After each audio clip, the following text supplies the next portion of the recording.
Hello, I'm your host, Amanda Hill-Ryle, with my podcast, You Choose You Now.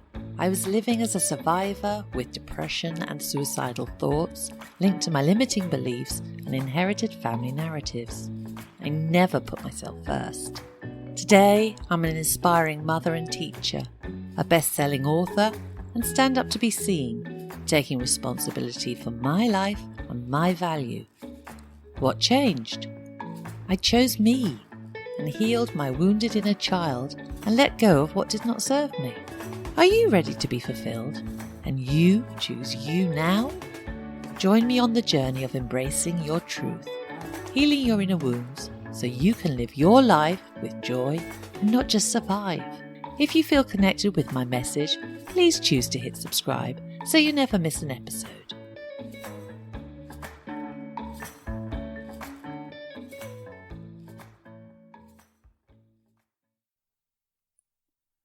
Hello everyone, and welcome to my podcast, You Choose You Now. This is my second episode entitled Belonging, as we all love to belong to be part of a family, a group, or a community.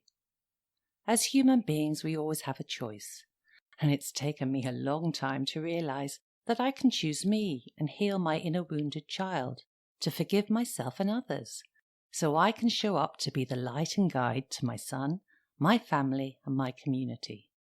By listening today, you are choosing you and putting yourself first so you can be the best person, the best parent, the best CEO of your home, and release any inherited beliefs that stop you living authentically with joy and passion.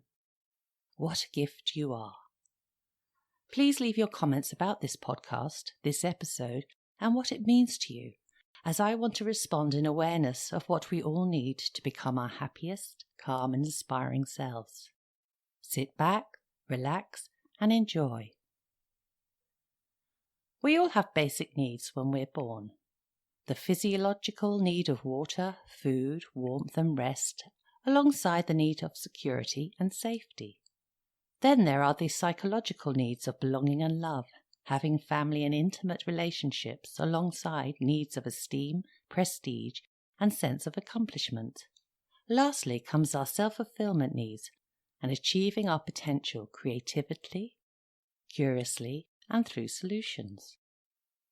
Today, I want to discuss our need of belonging and love, as they play such an important part in who we are, how we react and respond, how we view ourselves and live our lives each day. Now, I always envisaged my perfect family. You know, quality time together, being loving, understanding, being united as one. Isn't this what we all desire?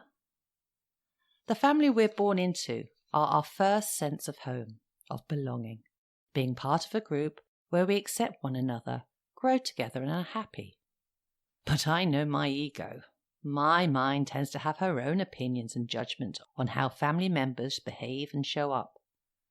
Growing up, I felt I did not belong. I did not fit in. My parents were working full-time to provide us with a home, shelter, food, clothing, and pay the bills. So they were constantly busy and quality time to spend together did not happen. Oh, except for Christmas when time was planned. So I felt unheard, ignored. Does this resonate with you? I have 3 siblings. 2 older sisters who are close of age, and I saw it that they belonged together. They were called the girls, being 7 and 9 years older than myself. My brother, who was younger than me by 2 years, himself and me were called the kids. I did not mind that, but I viewed my brother as the favourite, as he was the youngest and the only boy. We did belong together and always did things together until we were teenagers. It was at this stage my ego took over, telling me in so many ways that I did not belong in the family unless I proved myself and received validation constantly. It was the same story at school. My first school, I watched the children and joined in, but as I was so shy, I ran the story that no one really liked me or could be a close friend. At age 6, I moved schools and remember walking into the classroom as the new member, and being delighted as a group of children beckoned me to join them at their table. Yes, I thought, day 1 and I already belong, hooray! However, As my older sisters, who were in the senior school, used to make up with me, some of the children did not like the attention I received, and this group became judgmental and mean. How did I take this behaviour? Yes, of course, I took it to mean that I did not belong. Most of my school life was spent trying to be liked, trying to be part of a group. Deep need inside me to belong and make friends and relationships outside the family. Now, this is perfectly normal, as we need connections as human beings. I realise now, looking back, that I became very codependent on the validation of others to feel worthy, to feel that I indeed was important enough to belong and to be loved and accepted by others. David Hawkins, the author of Letting Go, states, "Attachment creates a dependency, and dependency, because of its nature, intrinsically comes with a fear of loss." This beautifully explains how I lived, in a permanent state of fear that I would lose friends, lose my family, and be left all on my own, abandoned. The fear stemmed from a deep-rooted belief that I did not belong anywhere and that I was not good enough to fit in. After all, teachers used to tell me I was not bright enough and always came last in subjects. Friends would come and go unless I did what they said, and this led to bullying. So these responses that I experienced only reinforced my negative thinking. Has that happened to you? To relieve this fear, I changed me. I began to fit into moulds through expectations and demands of others, including my family, the school, and society. My judgment about myself was absolutely awful. Inside I felt tense, stressed, and unlovable. So why would anybody want me to belong? Can you see how my thoughts took over? Can you see how my thoughts affected my emotions and then played out in how I showed up? Fearful and doubtful, no trust in myself. It's crazy, madness even. Yet I know this is how many of us live, as we have not been taught anything else. Feelings of shame, then guilt, fear, and anger can keep us from belonging. Inner negative self-talk can keep us separated and overthink beliefs such as mine of not being wanted. So we change to become what others expect of us to be able to join in, to be seen, to be heard. Yet our hearts and souls are empty. I can acknowledge that mine definitely was. Do whatever it takes to fit in and belong, I said to myself. Now I ask you now, how did you relate to yourself in your maternal family? How do you see yourself in your family right now? Do you feel unheard, shut out? Our beliefs, which are conditioned into us rather like a program, can make us think that we are unworthy, unlovable, not good enough to belong. Have you ever walked into a room at a party or work and feel that you do not belong? Maybe there's a group of people who know each other well, and yet you feel unable to join in. This was definitely my experience, and I now know that my own limiting beliefs kept me apart, kept me isolated in my mind and thoughts, and I carried this inside of me as if it was me.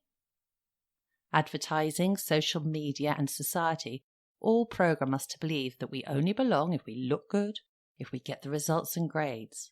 We are programmed from our early days with demands and expectations from society, and this actually moves us away from our actual being. I challenge you now to face your beliefs, your inherited stories. Be honest. Do you feel you belong? Where do you belong? I finally understand the simple truth. I belong in me, with me, for me. My family, friends, community are added bonuses. So why do we not teach our children and ourselves that we belong to ourselves? Recently, I worked with a 5-year-old girl in school who stated, "I belong to my mum and dad. They own me." I questioned this, asking her, "Why, did they buy you in a shop like a possession?" This led her to think about her thoughts, and she realised she actually belongs anywhere she is. Isn't that totally amazing? As adults, parents, teachers, community leaders, if we trust that we belong to ourselves, we let go of the neediness to become part of another club. Why not belong to your old club? Ask yourself, what are your passions, interests, purposes in the moment? There is nothing but now. Remember that. I invite you to love yourself for your being. Learn and grow with enthusiasm for your life. I certainly do now. I have built my resilience. I have failed many times, I'm not saying I haven't. But instead of giving up, I have another go. After all, look at what I can learn from the lessons presented to me and how I face them. Instead of avoiding people for fear of being rejected, or shying away from difficult situations believing I'm not capable, I choose the big hard, not the easy hard, which might take less time, might get result, but it's the easy road. Instead, I lead into the big hard. That's facing all the uncomfortable sensations in my body and my mind. To grow and acknowledge that I belong with me. And actually in doing this and showing up this way, I can guide myself, children and my family to build resilience, determination and faith in themselves. It has been such a blessing, such a relief, and has allowed me to come home to me.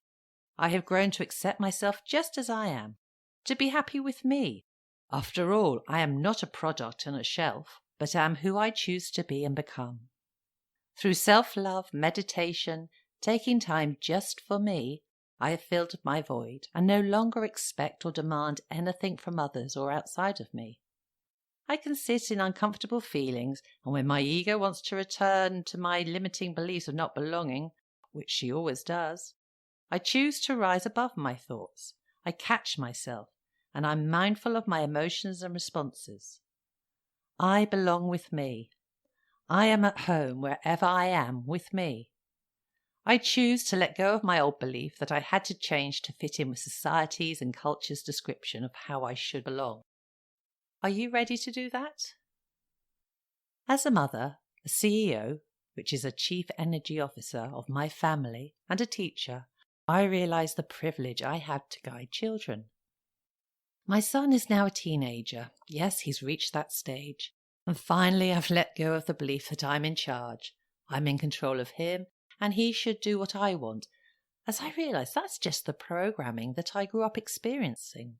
Instead, my son, children I teach, your children, all children, and ourselves are individuals who belong to themselves. With this respect of their belonging, I can be the light to show them how to come home to themselves, to be confident in themselves and to have their own ideas, try new activities, find solutions. I do not need to be right. I'm going to say that again. I do not need to be right and therefore make others wrong. This has been so liberating for me as a person. We are what we choose to be. Now, my role as a parent is to provide love, a sense of self, and live my life as a light. Children have everything they need within themselves, and they do not need to be any other way to belong, join in, and make an impact. I did believe that I had to protect as I didn't want him to go through what I had. But at what cost? Over the years, I have witnessed what I call cotton wool parenting, where parents are either afraid that their child will get hurt, so avoid challenges or experiences, or do not want their children to go through the pain they experienced as a child, so they shelter their own children from situations. But what I now accept and realize is my child, your child, in fact all children have their own journey to fulfill. Stopping them from experiencing things as they may be difficult and may end in failure or hurt is denying our children of growth, of opportunities to become who they are, to learn from life's experiences and gain trust, love and faith in their very being, in their essence, and stops them from belonging to themselves. I want my son to be confident, to show up as he is, to live his life with himself and to be able to navigate his own problems and find solutions, and not feel that he's a part of me and has to be the way I am. He can choose him and he can make choices that are different from mine. Just think how powerful that is. If we respect one another as beings who are on different journeys, we can let go of the fear, that guilt and shame, and unhelpful beliefs. We can end codependency, that insatiable, unrelenting neediness to be of use of others, that reliance on others to feel good about ourselves. You, me, everyone can show up to be interdependent, to believe and belong to ourselves with love and compassion. Then we can show up for our children as the light to guide, to lead them to accept just who they are within, to belong wherever they are at the moment. If we teach ourselves that we belong wherever we are, then our children, from observing us, will understand and can grow into confident, happy, authentic members of our family, our communities, and the world. Isn't that what all parents really want? Is this not what you desired from your own parents? The choice is yours. I've made my choice. I choose me. I belong to me, to my heart, my soul, this body, and in the knowledge I am able to show up self-assured, confident in my actions, and have greater influence on my son and family than anything else I ever said or did before. I needed the time to realize how addicted I was to my inherited family narrative from a sense of loyalty, to beliefs programmed into me from society. But the time is just now. It's always now. As adults, we need time and encouragement to explore within, to face our inner wounded child, to face what wasn't met, and to heal ourselves, to rediscover where we belong. What is it that ignites your being? What powerfully allows you to guide others? What needs to heal, to be faced, with courage and vulnerability, so that you are a light within that shines for children? Our children too need time to grow, time to learn, to explore, to make mistakes and learn new solutions with the security that they always have themselves, that they can trust themselves, that they belong to themselves and are only responsible for how they show up in the world. We are only responsible for ourselves. I wish I'd received this from my parents, but they were in a different time, a different society, and I am grateful for everything they provided and the lessons I learnt on my journey. I am blessed now to be able to look at myself with new awareness, a new understanding, and a fresh individual outlook. I take responsibility, I let go of blame and any stories I have had of how it should be. I am healing my inner child and meeting her needs, so as an adult and parent I can belong with faith to who I choose to be right now, with love and courage to step into life with a sense of joy and appreciation. What greater gift can we give to ourselves and our children, our families, the community, and the world? As humans, we are connected. Remember, it is only our fears and limiting beliefs that stop us coming home to ourselves, to belong anywhere we are and connect to our true, authentic self. Only you can choose you and let go of your attachments, just as I have chosen me and let go of mine, and let go of negative self-talk and fear, as this is what keeps us disconnected. Come home to you with love and compassion. I hope you've enjoyed this episode on belonging and realised that you have everything you need within you. Please feel free to leave your thoughts and comments so together we can become a community to support, respect and guide one another and grow in self-belief that anything is possible when we choose. Thank you for listening, and I look forward to connecting to you again in 2 weeks for my next episode, Narratives. I hope you enjoyed listening to my podcast, You Choose You Now, and realise that you can choose how you live and show up in the world to make a real difference. Love who you are. I would love to continue our journey together, so please hit subscribe and join me for my next inspiring episode. This is Amanda Hill-Ryle wishing you joy, love and compassion. Bye for now.